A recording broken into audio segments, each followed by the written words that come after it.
give it a minute.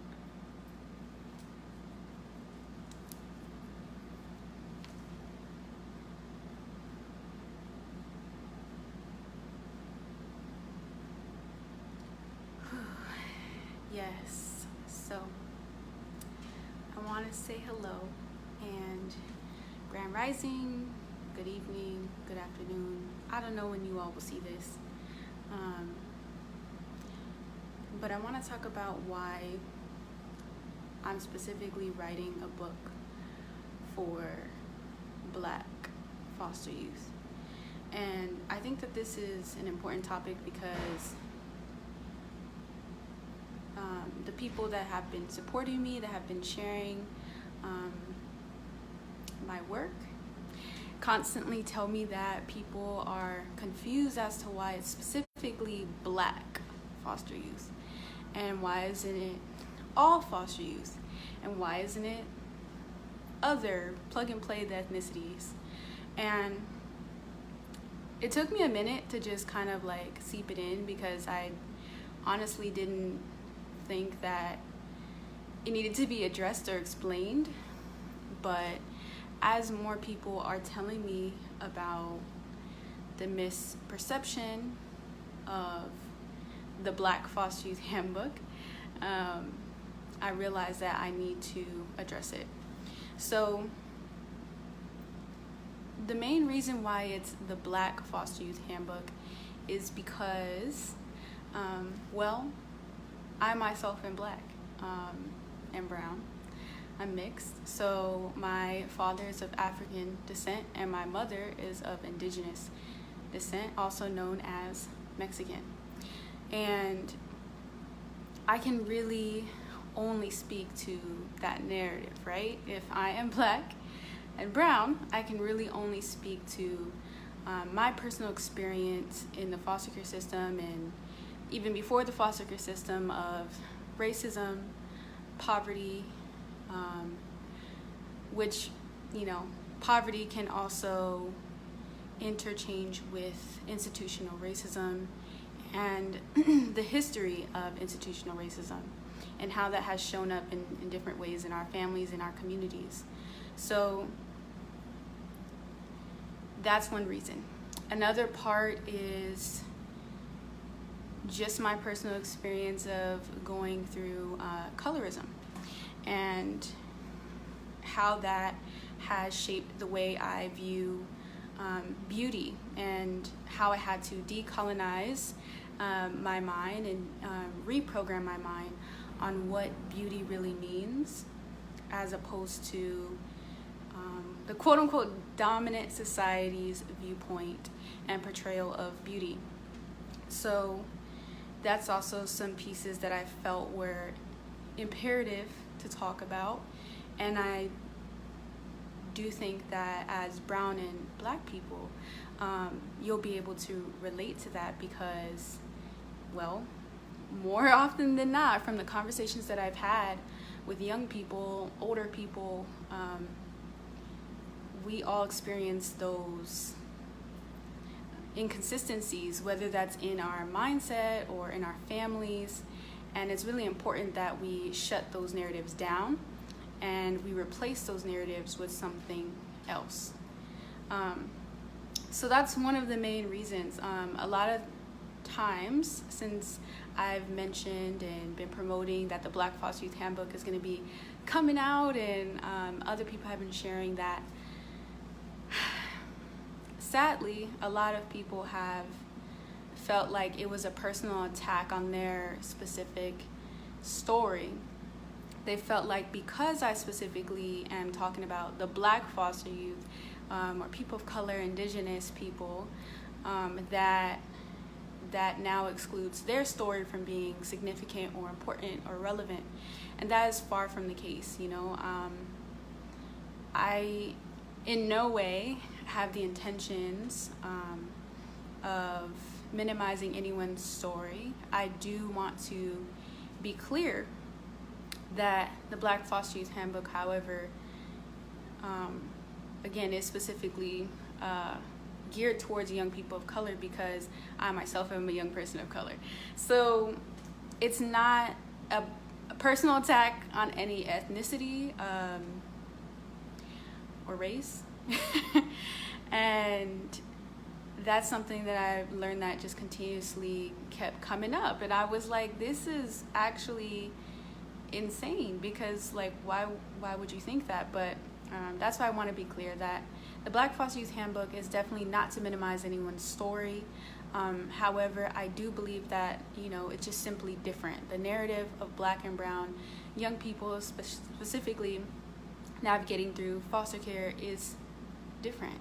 Even the history around it, you know, of how institutional child welfare and racism has shown up throughout history, and how Black and brown communities have a more tribal and communal way of being. We look to our families, we look to our auntie, we look to our aunt, our uncles, our cousins, our big brothers, our other family members to support us, and that has always been, or even neighbors and other people that are in the same ethnicity as us. So the way we even view life, love, and I'm speaking historically, because I feel like a lot of those pieces and narratives have also been diluted because of the colonization of our ancestors. So that's also important to, and I don't know, like, we can't keep putting that under the rug and saying like, oh, we're all the same and everything is the same, and like, this doesn't need to be separated from this. But I don't really believe that. I believe that it's more so acknowledging everyone's differences, acknowledging the beauty in everyone's differences, and specifically systemic racism and the child welfare system, recognizing that there are flaws. Okay, there are flaws, there are things that are going wrong, and specifically impacting young people of color disproportionately more than other ethnicities. And taking some accountability, I would say, awareness, accountability, and then really recognizing that, you know, there's a need for change. And how can we start, you know, being clear about some of those solutions? And so that's the main preface of the Black Foster Youth Handbook, and why it's so imperative that it exists. When I was in foster care, I felt very alone, very sad. I wasn't allowed to be with my siblings.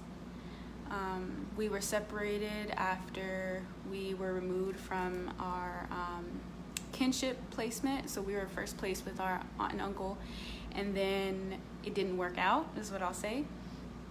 And so unfortunately, we had to be separated, and we were separated by gender, which I do talk about in the book more in depth. But that whole piece really was difficult for me, because it then, you know, you have to, well, if you're a person that, you know, when you were younger, you had to step up to the plate and be almost like a mother figure to your siblings, then I think that it just completely reshapes the way you see, one, the world, but your role in other people's lives.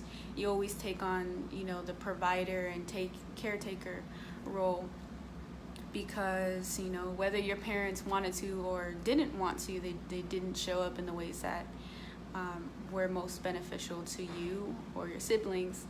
And so for me, that was the case. And so when we were separated, I still had, you know, this motherly duty to, you know, make sure my siblings were okay. And I felt like I had to do this. And it created a lot of, I think, mental challenges for me, where I was depressed sometimes because I couldn't talk to them. I couldn't message them. So we just ended up slowly growing apart over the years. One, because our foster parents and the nature of foster care is basically, what's going to be best for the foster parents type of thing. And there's other biases that are at work. So there's like, the bias of if you're a young woman of color that possibly or more than likely you're promiscuous, and that means that, quote unquote fast or whatever it is. Even if you're not, there's already people that view you that way. And same for young men of color, where you'll be viewed as promiscuous, you'll be viewed as aggressive, you'll be viewed as basically on your way to be a quote unquote thug. So there's a lot of biases that come around and understanding the narrative of what it means to be Black in foster care or brown in foster care. And those narratives can't be erased just because everyone wants it to be, all foster youth matter kind of stuff. And I agree with that. All foster youth do matter. And it's the same thing with the All Lives Matter and, other things. But it's not really about that specifically. It's about all of our experiences matter.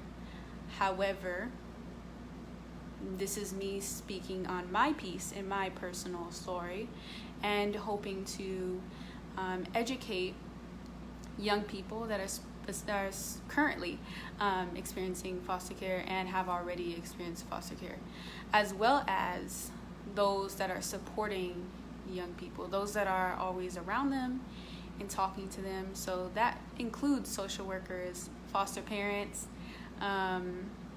or resource parents, CASAs, GALs, all of that. And it's definitely not going to be overnight process and like, oh, this is really cool. This has been like decades and decades of evolution of the foster care system. And so it's really those 4 things that I said, like going back to becoming aware of those biases towards specifically young people of color, and how can we do the work to make sure that we're not stepping on their opportunities to move forward. I've heard from so many people that because they were a quote unquote like golden child or doing well, that they received certain opportunities or even knowledge of opportunities more so than others. And that also isn't fair, because just because someone is not coping well to their new reality, that shouldn't be demonized and seen as like you don't deserve access to these opportunities or resources. And that's another topic for another time, but that's also in the book. And how can we become more equitable about providing those opportunities and access to resources? Because something else I learned is that over traveling across the nation is that there's over like hundreds if not thousands or hundreds of thousands of organizations specifically for foster youth, and nobody really is talking about all these organizations. There's so many, and so many resources. And that's also something that I want to bring to the light, is that, hey, there's resources, there are people that care about you. You're not alone, and you definitely can make it through. Because at the end of the day, it won't feel that. It's not going to feel like that. It's going to feel like, there's no way that I can get through my situation. It will feel like there's no way that like I'm ever going to become, whatever their version of success is. And it's just not true. That's a narrative that maybe our parents told us, maybe someone we really loved and cared about said something very negative to us. For me, that was the case. My mom said a lot of negative things to me, and others about how I was going to be just like my mom, and That wasn't a compliment, I'll say that. And just, I don't know, it was a lot of really dark times, and I feel like not a lot of people were ready to open their mind to a possibility that I wasn't going to be my mom, I wasn't going to be my dad, I wasn't going to be anybody but myself, and I was going to overcome the things that a lot of people just, I guess, didn't see past. And just because it doesn't seem like it's a quote-unquote reality at that time, doesn't mean that that's not possible. I mean, things always change, and it doesn't happen in the ways sometimes that you think it would. Like, for instance, for me, you would think, because XYZ situations happen, plus foster care, that I wouldn't be here today and I wouldn't be living and leading the life that I live now. But I do. And some days aren't easy, but I still find the motivation and the courage to continue on. And that's something that is not necessarily with you at first, but it can be grown. So I do want to provide some encouragement to everyone that has been sharing and supporting me. I just want to say thank you so much. With the Black Foster Youth Handbook, and understanding that it's really just about my specific lessons, and as a person of color, that's really my narrative. So I appreciate those that have been supporting and sharing, and just sending me a word of encouragement, because I think that this is my first time self-publishing on my own without, the help of organizations or anything like that. And I had no idea, and I still really am not 1,000% sure about the process and, what to do next. And I'm really figuring it out as I go, because it's a lot. It's a lot of steps. But we're going to get there. And September 29th, I do believe that I'll be launching my book. So, as you all know, back in July, I launched 50% off for the Black Foster Youth Handbook. And it recently has been dropped to 40% off. And I also, for others that want to find other ways to support, you can support at my GoFundMe page that was created today. And so that will really help with making sure that the book is able to get in the hands of young people in foster care and organizations, so that way more young people can understand, that one, it's possible, and how to actually successfully age out of foster care. Because right now the statistics are very, very low for young people in foster care, success-wise, college-wise, or any secondary education.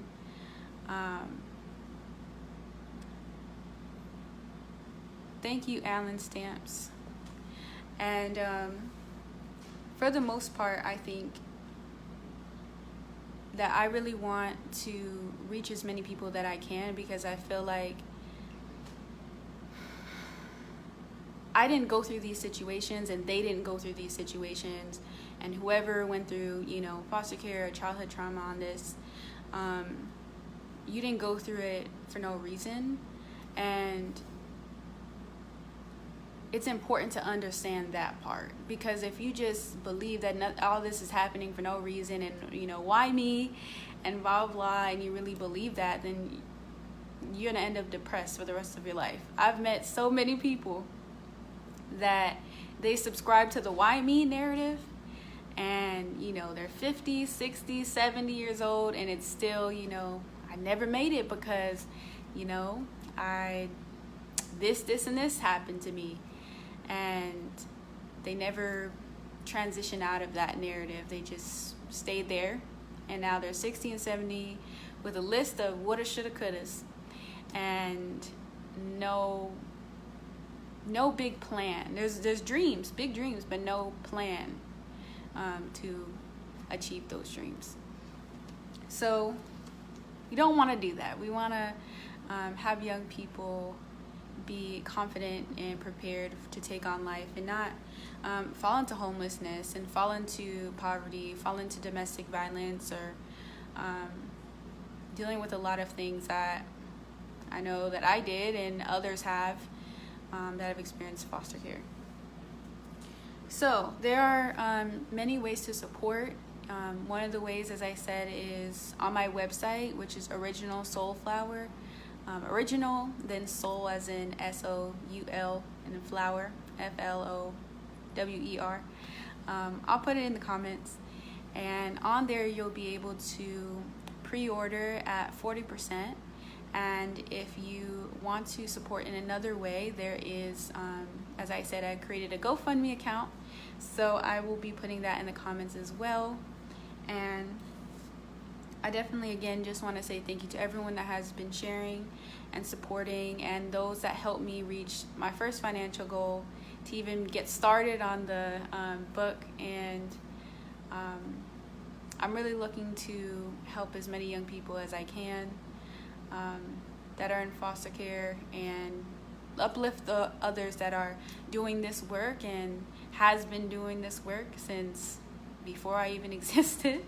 And I just want to shout out all the CASAs, all the social workers, shout out to all the foster parents, the resource parents, and shout out to, all the people even considering, being foster parents or support to young people and families. So young people and families, because I think that's also a focus that has been lost over time, is like, let's just focus on this isolated child, but like we also need to focus on like the community and the family, and how can we support the community coming together, because I'm all about unity. So having said that, I just want to say thanks, and I hope you all are having an amazing rising, afternoon, evening, wherever you're tuning in from, and peace. Thank you for your support.